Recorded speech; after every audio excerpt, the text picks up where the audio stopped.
Welcome to the Chartering Illinois' Path to Racial Equity in Higher Education webinar. Thanks to all of you who have joined us at our prior events, and welcome to anyone who's joining us for the first time. I also would like to extend a very special welcome to members of our Adult College Success Council. This group of women employed supporters come together to take a deeper dive into our policy issues so that they can be effective advocates for adult students. So thank you so much for joining us today. I am Cherita Ellens, President and CEO for Women Employed. Since 1973, Women Employed has worked to improve the economic status for women and remove barriers to economic equity. Understanding the ability to affect the most impact, we have a particular focus on women in low paid jobs and women of color, and access to higher education is a critical component to that journey.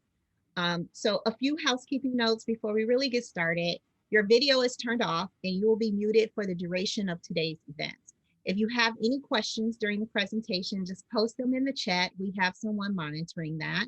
Those that registered will receive the shareable slides and links to the reports and articles we share throughout the discussion and a follow-up email next week. So no need to ask about it in the chat.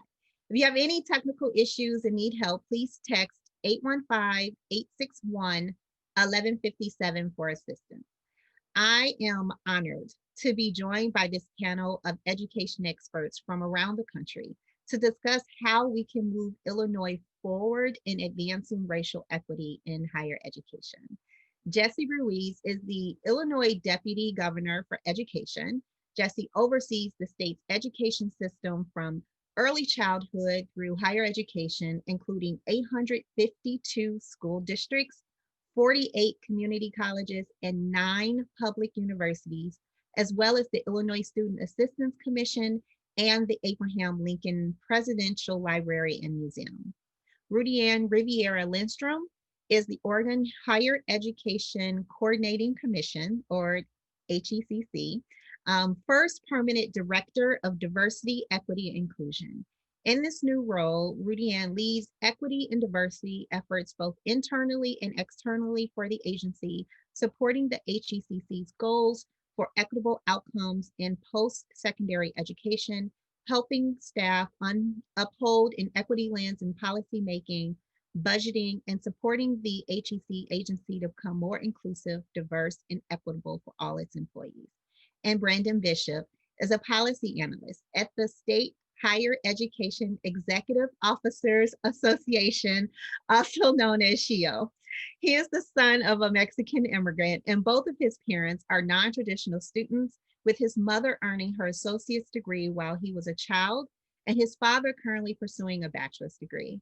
As a policy analyst, Brandon's areas of focus are supporting the SHIO membership survey, the membership report, and supporting all of its racial equity work.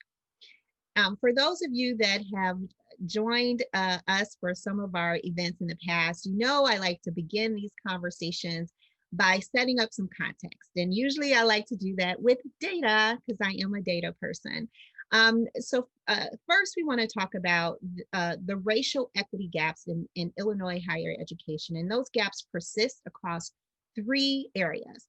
The first one is enrollment or access to higher education. So not only are Black and Latinx students underrepresented at most colleges and universities throughout Illinois, they are unevenly represented across institutional types, with Black students being overrepresented at for-profit colleges.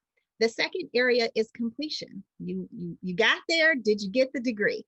And completion gap between Black and Latino students compared to white students at all Illinois higher education institutions can be as high as 30 points in some cases. National studies have graded, unfortunately, Illinois at D's and F's in relation to representative completion. And that third area is affordability. We've been hearing so much lately about the student debt crises and the administration's plans or hopes to cancel student debt. There is a national student debt crisis, and the American Association of University Women report that 2/3 of college debt is held by women. Women Employed is among many advocates and partners addressing the challenges and barriers students of color face in higher education. Listed on the slide, you see our Women Employees recommendations for addressing racial equity in higher education that came from a recent report we published called Advancing Racial Equity in Higher Education. There is also a second companion brief called Lessons from the States, highlighting best practices from across the country.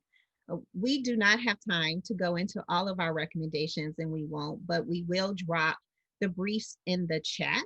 But there are three recommendations that we want to highlight.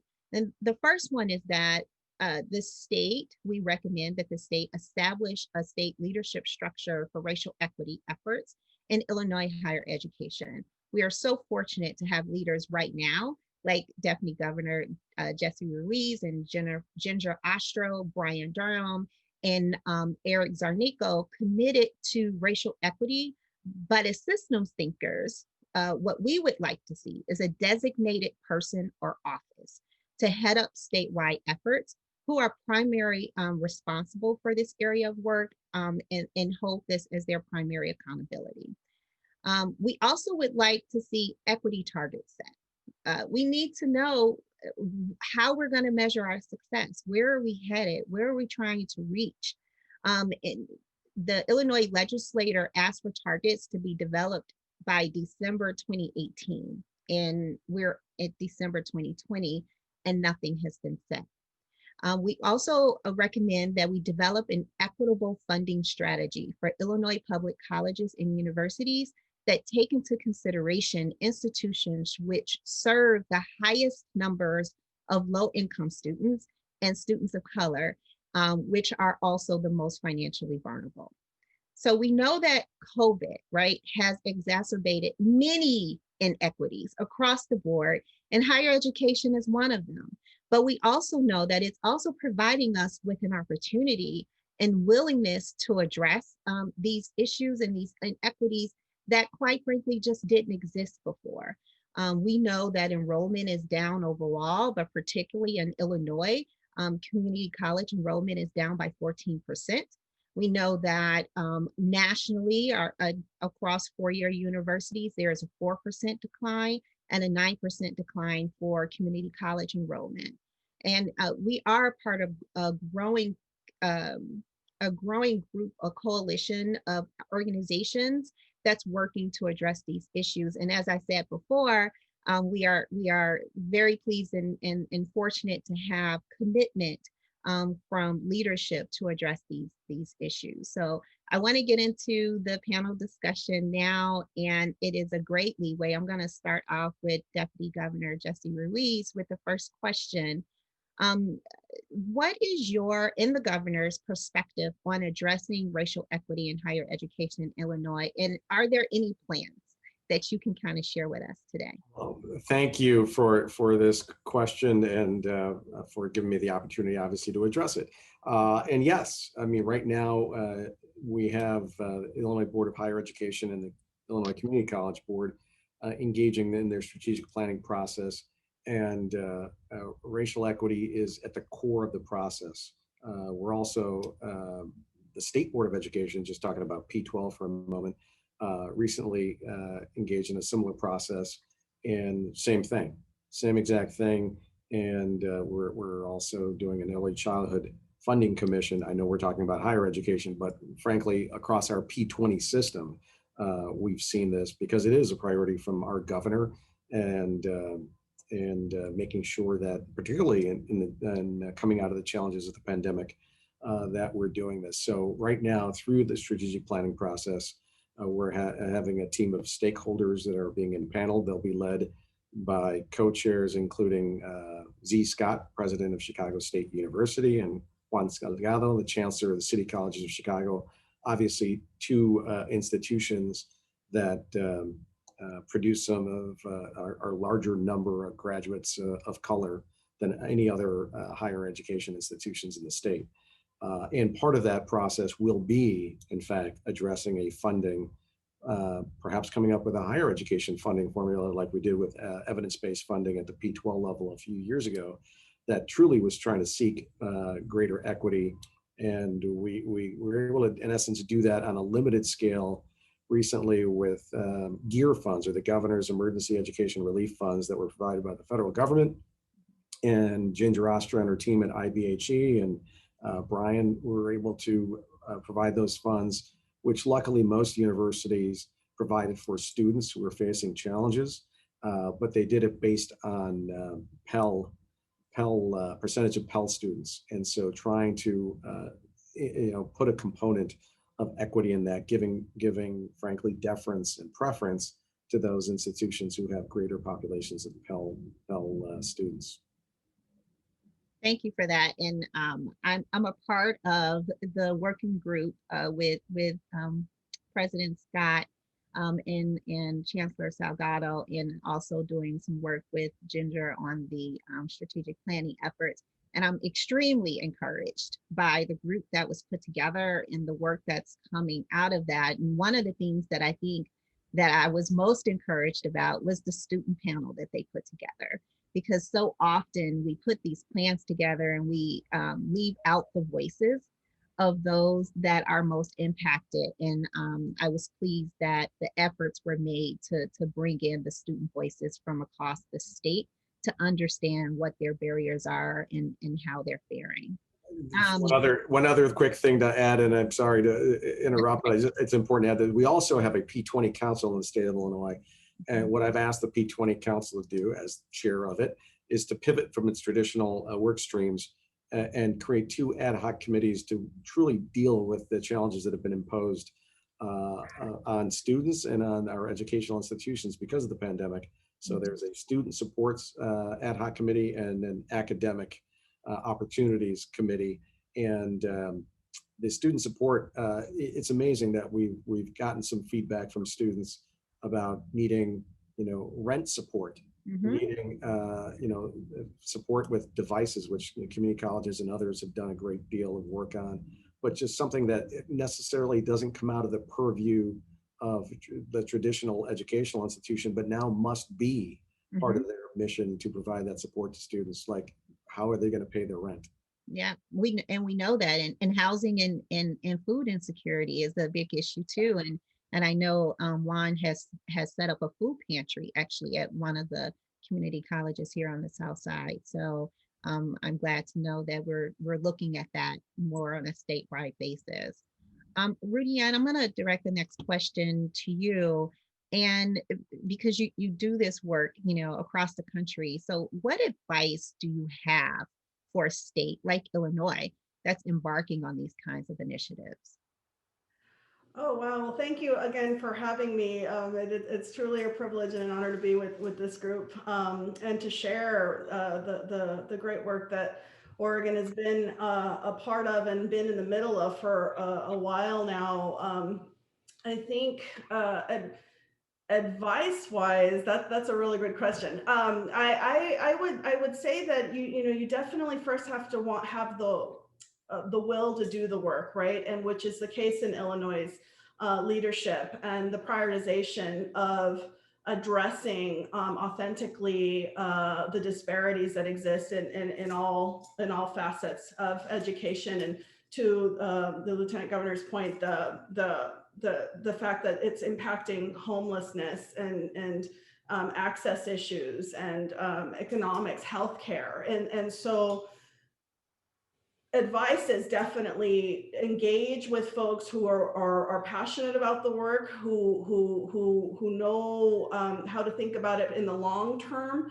I think a lot of folks get surprised when they hear that Oregon didn't just start doing their equity work this year in the wake of the pandemic and all these things, that they've been actually engaged and had adopted an actual equity lens back almost 10 years ago now. But then the equity work in general has been going on in most states for decades. And but it has been in the last 7 or 8 years where we have gone momentum in the use and operationalizing of an equity framework in our legislative concepts and our policies and statutes. And so it is a combination of having stakeholder buy-in and community co-creation and collaboration and process. So that, to your point, Cherita, bringing authentic voice to what's truly happening, so that the decisions and the ideas that we're coming up with at the state level are actually realistic and have a positive impact on the work. So it is about multiple perspective. It is about being courageous and ready to roll up your sleeves and process and commit to the long haul.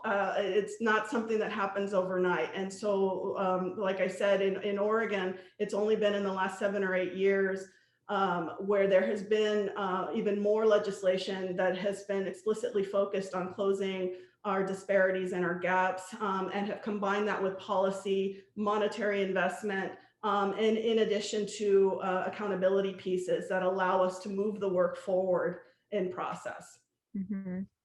And I think people don't realize how long this takes. And I think that's a frustration point for some folks, because you're like, we've been having these same conversations for 30 years.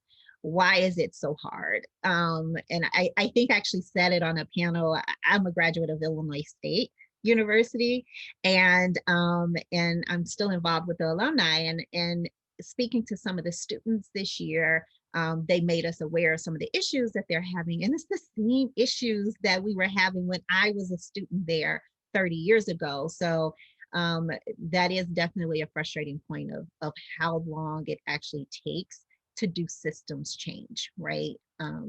So Brandon. Could I add one more thing to that? Please. In that same vein, you know, what's different about this year, to that point, we have so many of our pioneers, and then at the same time, new folks and new advocates. And what's different, especially for me being Latina in Oregon, and living here now almost 20 years, which is crazy to believe for me. You know, I've seen it evolve, and I've been a part of that group like you and all of us, that we've seen these conversations. But I think what's different now, again, is the intentionality and the explicitness that's being tackled right now. So in our case, our governor formed a new racial justice council, which is made up predominantly of partners of color from all walks of life. And then from that, subcommittees were formed, where of course the HEC, in addition to our Oregon Department of Education and Early Learning Division, we're all a part of an education recovery committee that was looking through a racial justice lens to help the governor prioritize her budget priorities for the next biennium. So that is very different. So I'm cautiously optimistic, but I'm also collaborating with people that I know have been doing this work. And it's kind of like they're waiting to see what happens, but it has definitely been more meaningful and authentic in this new endeavor that we're embarking on. Thank you. Brandon, what are some of the trends you're seeing across REI initiatives? You're on mute, Brandon. Sorry. Okay. Thank you again for letting me be on this panel. I think as a Illinois high school graduate, I always love talking to Illinois and focusing on Illinois a little bit. So I think for trends, there are a couple things. I think our states are in several different categories. Some are just beginning this work and are still trying to get their feet wet and are beginning to learn. Some are really good at collecting their data, showcasing their data, and understanding where to look for these issues, but may not have moved directly into action or making policy changes. And then we have other states that I think are kind of at the point where they have started making policy changes and they're starting to revamp their programs. I think one area across the board is that our states are starting to feel more comfortable with the level of data and the work that they need to do to collect that data. So that means being able to collect data from multiple sources and disaggregate it by race and ethnicity, and then hopefully also combine that with gender identity, income level, where they're from, and being able to look at where these problems are at. Because I think one of the key pieces is that you don't know what you need to fix until you can pinpoint where it's at. And I think data can definitely help with that. The other piece of it is and I think Illinois is doing this right now, is that they are moving forward and revamping their strategic plans and issuing reports and setting attainment goals. And so they're saying these are issues that we're having, and here are steps that we are going to start taking. And so I think we're still at these beginning stages across many states where they are understanding what the problem is. And I think we're starting to see some slight movement towards policy solutions. When it comes to programs, specifically in policies, I think one area that I think might be of interest to Illinois as well is this focus on teacher prep and educator preparation and diversifying the K through 12 teacher workforce. We have states like Minnesota and Pennsylvania that are doing this. I know Missouri and several Louisiana are partnering with several institutions in their area to really help diversify their teacher pipeline.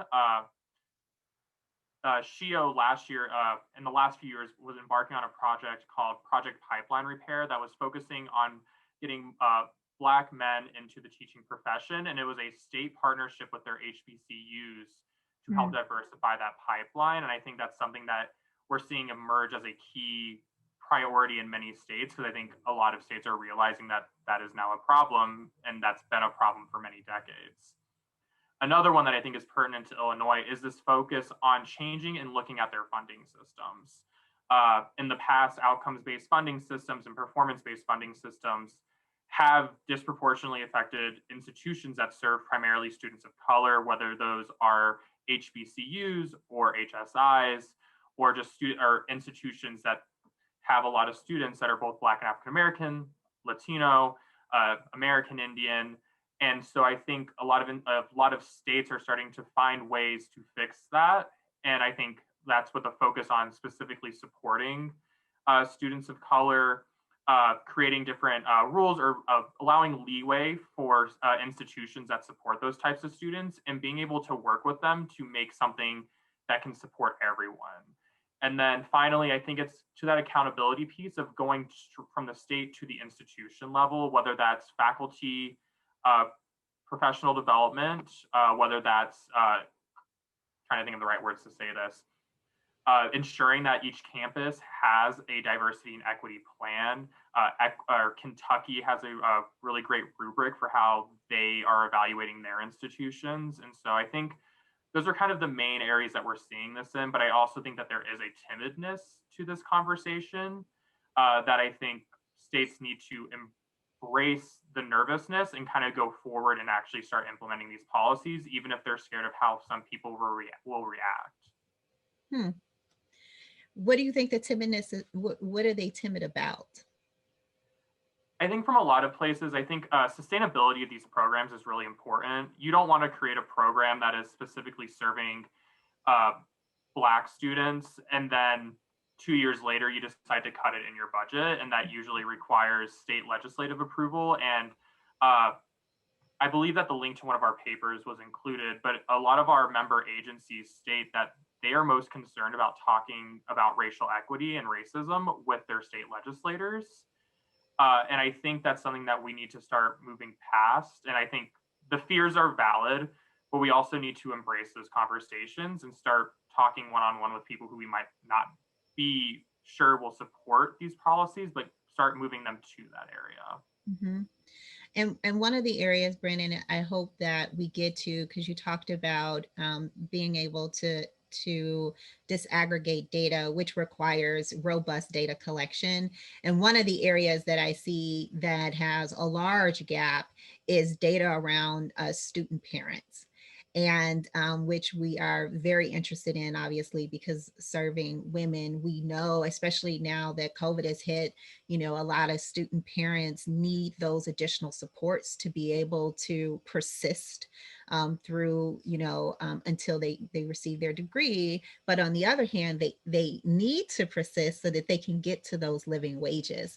But it's hard to understand where these student parents are, because right now it's not mandated that the universities and colleges collect that information. So hopefully we can get to the point where we are universally collecting more information that allows us to better serve the students, because we know who they are and where they are. Jesse, can you talk a little bit, because Brandon touched on this a little bit, and we have to be honest with ourselves, right? There is not a huge bucket of money. Like we don't have a windfall. We're in the middle of again, a state budget crisis. So how will you continue to address racial equity given our current budget crises? Yeah, although just call your reps and senators. Although in Illinois we don't have too many folks to try to convince that we need some help from our friends in federal government and our representatives in federal government. And hopefully that will come yet this week. Even as President-elect Biden has said, this would only be a down payment, and rightfully so.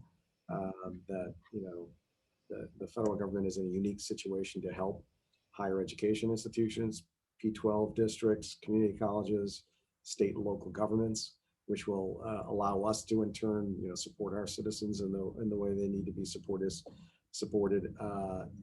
But regardless of all that, we still need to, put racial equity at the forefront, and there can never be an excuse.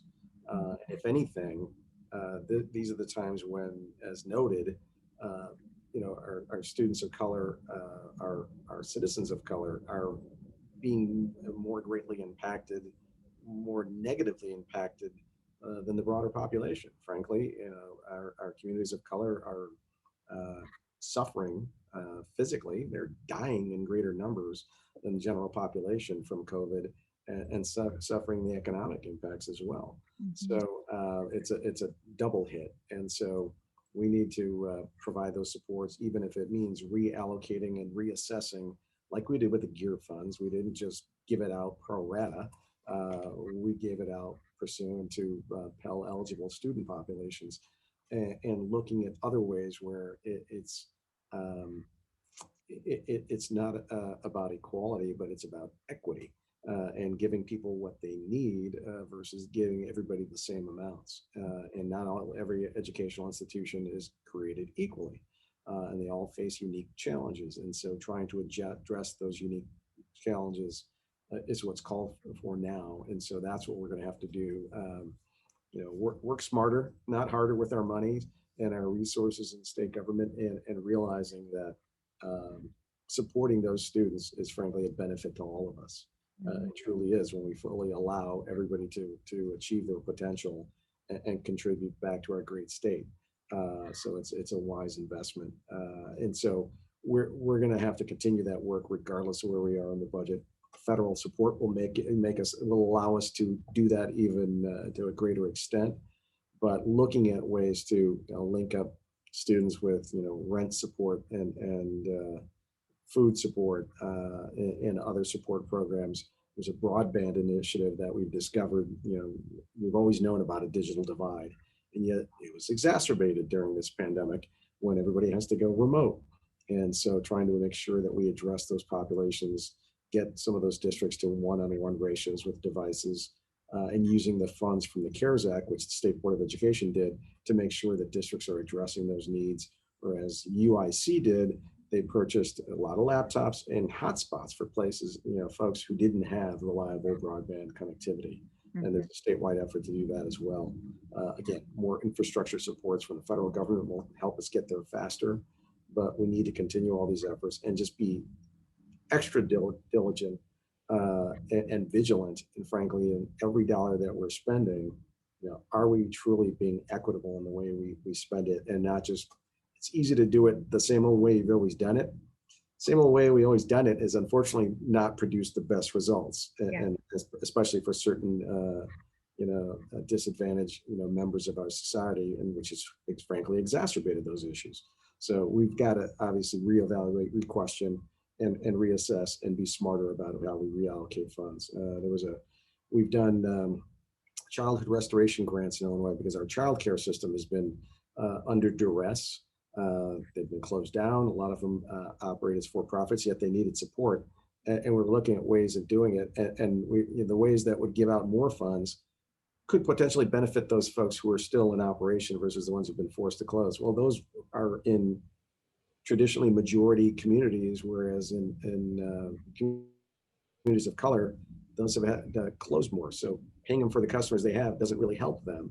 You know, we Right. got to, in essence, pay them for the customers they're foregoing and don't have, so that they can be there when we get back to life as normal. And those communities need that support and those resources. Mhm.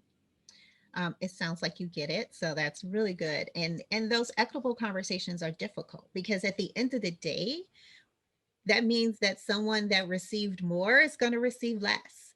And those conversations, it's always easy to give something to someone than to say, I need to take this away from you so that I can give it over here. And that those are very hard Yeah. conversations to have. I mean, what was done with our evidence-based funding formula a few years back at the P12 level was perfect. Where again, people realize those fights of we're going to take money away from you and give it to somebody else. That's a tough conversation to have. Versus, for every new dollar, we're not going to take money away from you, but your neighbor over here needs it a little bit more, and so we're going to give more of it and more of the growth to these other communities. And that way, like, we're not taking anything away from you. You're just not growing at the same rate, and that is equitable. Mhm. It's not equal, but Mhm. it is in fact equitable, and that's what we really truly need to be doing, because that rising tide will raise up all boats, even though some's tides will be higher than others, and rightfully so. Yeah, absolutely. Rudy Ann, so Oregon has been nationally recognized, right? And you talked about some of the last 10 years of work that's been going on for its longstanding and comprehensive racial equity initiatives in higher education. How did you get the buy-in from the stakeholders, particularly related to diverse communities around your state? Oh, wow. So that's a great question. Buy-in is, again, it goes to my original point of commitment to the long game, because you want to build relationships and consistency with the folks that are being impacted, and again, allow bringing in a true collaborative way, right? And so the buy-in came and had to be worked on in all directions. It typically, like I like to tell people, it starts with that coalition of the willing.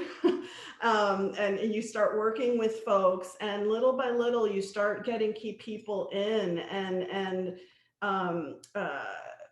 buy-in isn't that hard when, again, to Lieutenant Governor's point, that there's different ways to approach it and talk about it, and not shut it down from the beginning, right? And so Oregon, having its own unique history when it comes to racial justice and disparity issues, there has been a lot of conversations on how we bring people together in coalition to make it relevant. So making equity work relevant in rural communities when they're saying, well, we don't have racial diversity. Well, but they still have diverse populations in the aspects of socioeconomic status and other issues that are at play, where equity issues still are very real. So it's really addressing the different communities all over, honoring all of those communities, going to where they are, bringing them in as advisory and work. We had passed, in my previous role, I worked for the Oregon Department of Education, and when I went there back in 2013, there was a huge influx of legislation that came in on closing achievement gaps. And so a lot of those bills that were written required community stakeholder advisory and groups involved in process. And so again, it's about building, it's about the consistency of showing up, having their voices show up in the work. The buy-in comes from that, which is why so many people came back. I think us as social advocates and the love for equity, we never give up, right? So even when it gets frustrating, even when the door closes in one situation, there's that hope always that something could be different. And so we have people that have come back and are still coming to the table because of that belief of positive change for all Oregonians. So again, for me, it's consistency, it's bringing in that voice, it's having that multiple perspective, and just stay at it. that's why we have coalition. We have some powerful groups in Oregon, community-based organizations that have rallied and been a part of a lot of big initiatives and policy work. And so right now we have a new coalition network of nonprofits that serve Latino communities have finally come together in Oregon as a Latino network, leadership network. And then we also have the Reimagine Oregon Project, which are African-American leaders that have come together to address disparity. And they're all collaborating with state and city local officials because we're all under the assumption that we have to do this together. And so consistency is key. I really believe that, and continued trust building in process so that we can move the work forward. Thank you. Brandon, what are some of the most innovative and successful initiatives you've seen across the states? Yeah, so with that, I think there are a couple qualities that I think every innovative or successful policy might have. I think one, they don't shy away from naming race in those policies. I think they say that this is to help fix the racial inequities. Two, they are usually specifically targeted to different groups because, again, not Black and African American people are not the same as Latino people, are not the same as American Indian people, are not the same as Hawaiian and Native Hawaiian and Pacific Islander people. And so I think we have to be able to account for those different populations and those communities in those policies and be very strategic in recognizing them in those policies. And then the final one, I think, is that there is community buy-in and community support. That means that you are working with the communities that you are trying to serve. You're hearing from students. Quantitative data is fantastic. I don't think quantitative data will answer all our questions. And I think that's where qualitative data and true lived experiences come in handy. And so a couple examples of this is I think Colorado, the last few years has embarked on this giant equity mission. And one of the resulting pieces was this faculty professional development toolkit that can be dispersed to every institution in Colorado to help get faculty to recognize implicit biases they might have, teaching with a critical race pedagogy, and being able to train them to properly serve their students of color. And with that, it was made up of boards of community leaders all throughout Colorado, representing the various racial groups and ethnic groups in the state, to truly have buy-in from them. And that project was built with interviews from those communities. Another big one is I think Minnesota has very specific racial policies. I think the Minnesota Dream Act, where they support their undocumented students, and then the Minnesota Indian Scholarship Program are two of those, where it is very specific to communities that they are trying to serve and they're trying to improve. And it's not just a blanket, well, let's all help all of our low income students, because a lot of research has shown that when you just say, we're going to help our low income students, but you do not mention race, you're most likely going to help your white low income students, and your Black and African American and your Latino and your American Indian low income students are still going to be suffering and not being supported by the institutions that this should be supporting them.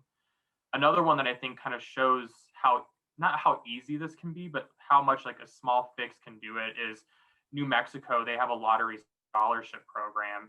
And just recently, they allowed the students who attended the tribal colleges and universities in that state to use the lottery scholarship program to apply to tuition there. And so I think these are examples that we can use to, I'm trying to think of the right way. We can use these examples to help build new policies in the state, because I think the intention and the care that went into designing them is what should be replicated and then be used to basically project onto the rest of your state. Another big one, and I think this is a conversation that's going to start happening in the future, is moving away from merit-based aid to need-based aid. Utah just recently made a huge change where they've turned a few of their merit-based aid programs to need-based. And a lot of other states in the country are starting to increase their need-based aid. And I think as states start to progress to this level, as they're doing that, we also need to take into account racial inequities that have stopped decades of students from achieving this because of racism within our funding and scholarship programs. Mhm. And those that are doing the increasing the need-based aid, are they changing also the formulas of what's considered need? So are they raising the bar a little bit at the same time? So I'm not 100% sure on that. I would need to look into that a little bit more. What I know that they're trying to do is go past just tuition and room and board and ensuring that that aid can cover much more. Mm-hmm. And then I think there's also just conversations around what does it look like? And I think the hard part with financial aid is, again, it kind of gets back to what the lieutenant governor was saying is some people might not be getting as much and having those tough conversations as far as the merit-based aid transition programs are very hot politically and have a lot of fights behind them. Mm-hmm. And so I think those, like the conversations that you were mentioning, I think they do need to happen. I don't know if they're necessarily happening right now though. Mm-hmm. A really great program that they have at my daughter's school so that students can fully participate, and it's not about tuition, or it's not about, they have an experienced Vandy scholarship or an experienced Vandy fund. So all of those extracurricular, like travel abroad, or you want to pledge a fraternity or sorority, or you want to do whatever, every year you can apply to receive funding to help you be able to participate, as we know, in those programs that help you engage more as a student. That also helps with retention. So they have something like that set up to kind of help and help students participate beyond tuition and room and board. I think that's sorry. No, go ahead, Brendan. I was gonna say, like, I think those are great ideas too, that we need to start looking past what the higher education experience is. And it's not just going to class, it's being able to do those. And I think my experience, I was working 3 to 4 jobs at one point so I could have my internship experience and my school experience. And then I had to live in a home and have food. Oh gosh, I'm so sorry. I just lost my train of thought. So please excuse me. That's okay. That's okay. But yeah, it's about being able to open access up to those opportunities for those students that all they have, right? I'm barely making it. I am just writing this tuition check and covering my room and board, and then I'm eating ramen noodles when I miss cafeteria hours, right? And so anything beyond that becomes extra. But we know that extra is a part of the full college experience. That we want all of the students to be able to have access to, because it also builds network. And that's one of the things that, we have to talk about, what happens after college, right? How do you get that internship? How do you get that first job opportunity? And it's about those networks, and those networks happen because of those extracurricular opportunities, those enrichment opportunities that come up. Yeah, and go ahead. I was gonna say, I found my thought again, and I think you tied it in well, where it was, when we look at merit-based scholarships too, there's a lot of service components, and sometimes those community service hours are a barrier for students of color to be able to access, because it's such a rigid definition of what service looks like, and that's tutoring and not getting paid for it, or that's mentorship in a very vague term. And we need to, I think, talk to the communities that we're a part of and ask, what does serving it mean? And I think one of those is activism. And I think in communities of color, especially with youth who are Black and African American and Latino and American Indian, there is a large activist pool in there. And I think maybe transitioning to that that is community service, would actually be able to allow students to be even able to access those scholarships. Mm-hmm. But also, just again, looking at the barriers so you want someone to do 50 hours of community service while they're also working to support themselves or their family. Yeah. And I think we should even look at that at the high school level, because we require service hours, I know, in Illinois, or at least in Chicago. I don't know if that's across Illinois, but in Chicago, we don't require it anymore. They get it away. In Chicago, they do, not across. Yeah, in Chicago. But a lot of high school students work. And they have to work because a lot of high school students are helping to support their household. So if you have to work, can you take your work hours and use that towards your community service hours? I don't know if we can or not. It's akin to the After School Matters that works in the Chicago Public Schools, where they provide enrichment opportunities for students, but they treat it as a job. They actually pay the students to be involved in producing art projects and Mhm. learning to culinary arts skills. And it's, you get the enrichment, but you also get the much needed financial support that you need. Absolutely. And so really that's what you have to do, is look for those creative solutions to how can we give you the financial support and also provide you the enrichment opportunities. Mhm. A question for anyone who wants to answer this: how can we ensure continuity of statewide racial equity initiatives when political administrations change? Right, we're going through a national change. We go through state changes every 4 years. So how can we ensure that the initiatives continue to move forward no matter who's in the seat? Everybody's shaking their head like, no, it depends on who's in the seat. So I think the continuity happens when, again, when the leverage of community involvement and creating policies that embed into the system, right, allows for the work to continue, right? And so a couple of examples, and so much of what Brandon has shared is resonating because, Oregon, we have an Educator Equity Act.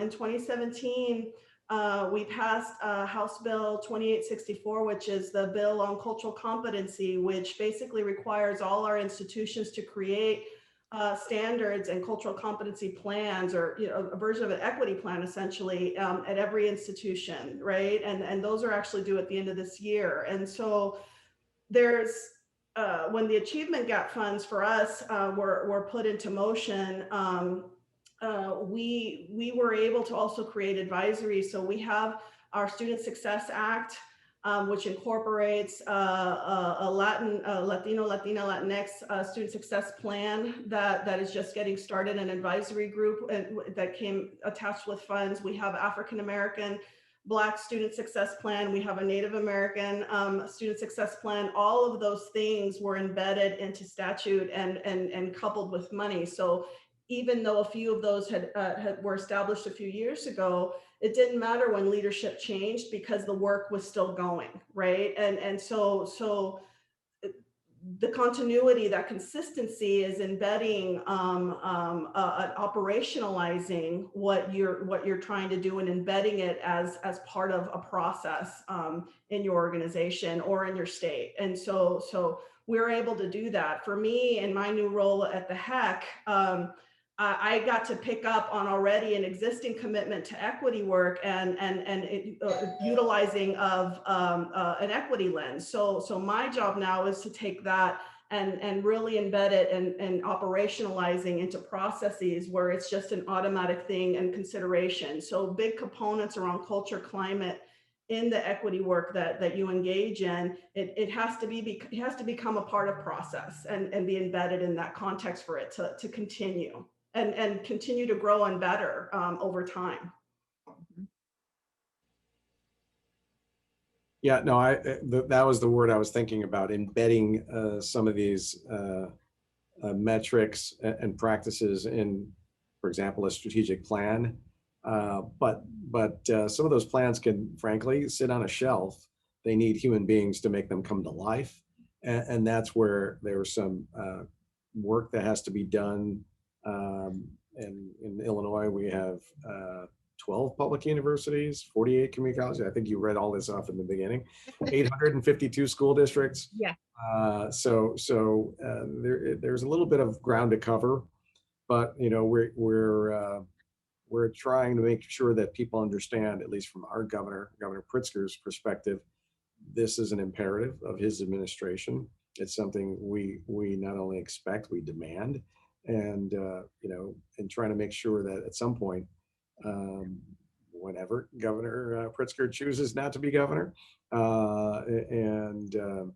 it stays behind.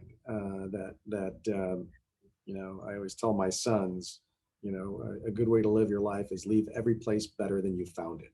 Every physical place, every institution you encounter, any organization you've been a part of, leave it better than you found it. And hopefully, um, for my time in state government, this will be the one thing I will measure it on, is if we left it better, we found it, that these practices and ways of viewing the world and measuring our success are embedded in, but more importantly, celebrated and adopted.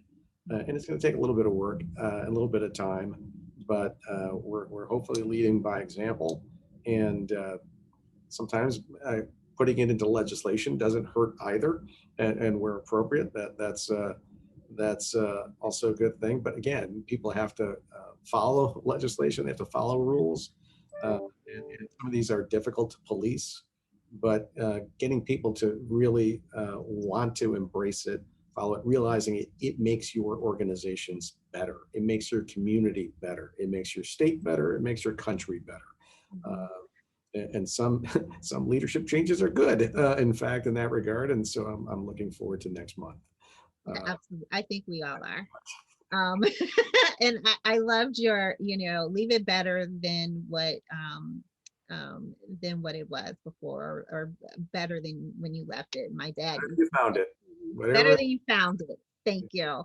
My dad used to say, make sure they miss you when you're gone. So very similar. Brandon, we have a question in the chat. And it's so little, thank goodness I have, glasses on. Is a compact among higher ed stakeholders committing to multi-year goals such as stable funding worthwhile? I would think so.